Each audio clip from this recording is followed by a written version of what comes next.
Thank you, Chairman, and I want to thank you and Ranking Member MacGyver for holding this important hearing today. Up in New York, we have had many conversations about the impact on drones, both positive for the communities across our state, as well as the potential threats that are coming with the drones. In many ways, incursions into airspace.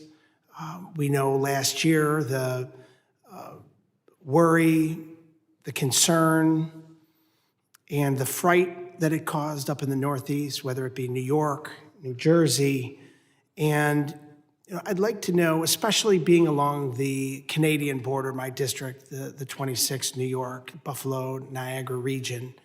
I have 4 bridges into Canada in my district. We are also aware that many of these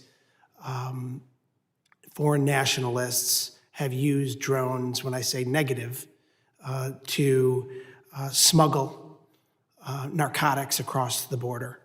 It is part of their network.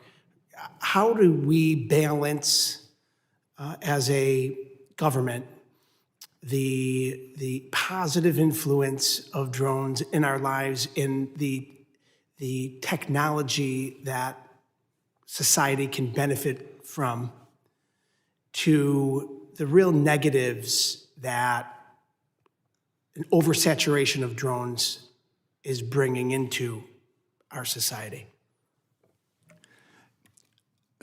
I appreciate that question, and I think it goes back to what we were discussing earlier, and I appreciate the Congressman's question about potentially moving, everybody indoors for safety and protecting against that capability. But one of the things that you pointed out is probably the most critical point here, and that is we have both good and bad actors in the air, and right now we can't identify which is which.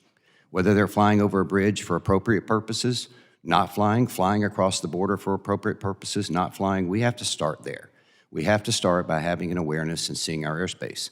The NFL, for example, has reported a 4,000% increase, and I know you pointed out that there's 10 stadiums. Ironically enough, there's 22 others, and they're mostly better teams, which I don't know if that has anything to do with being indoors or outdoors.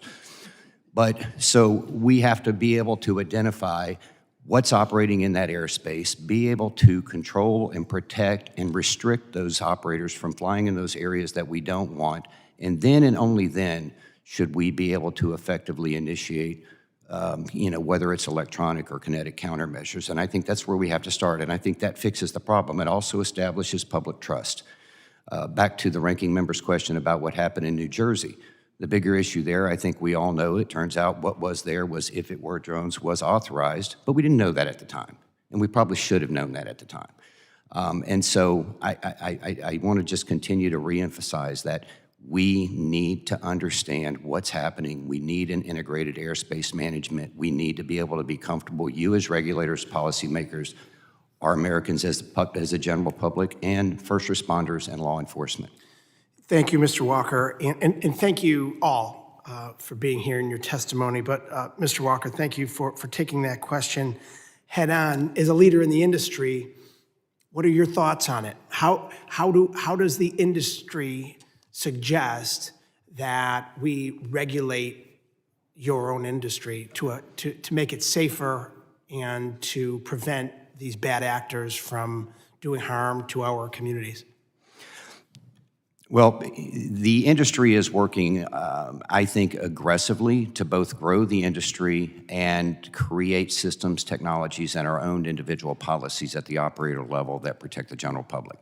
But we're operating in silos. We're fragmented, and we're awaiting a set of standards that we can mutually agree upon that both grant policies for how we operate and then regulatory authorities for how we leverage the systems that we've created. I think it's important, and I think Mr. Robbins said it earlier, I think everybody up here on this, that's witnessing now, the technologies exist. This is not a technology problem. We keep talking about it as though, how do we solve this problem? We solve this problem by getting a congressional mandate, getting funding, and allow for innovative development programs to start testing these solutions. They've been around. And so how do we do it? The industry's ready to come together. I know we are. I know everyone else in our industry is. We just need direction, we need authority, and we need funding. If I can add to that, sir, the issue is, like we said, the technology is there, and there is safe technology. The FAA has been testing and evaluating counter-UAS technology since 2019. Every one of our vendors, every one of the industry members have to go through several levels of test and evaluation at every agency, every department, and every component. It's a burden on the industry to have to do that because the government can't share that information.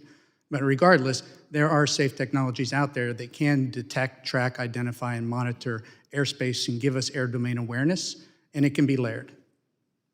Thank you. I yield back.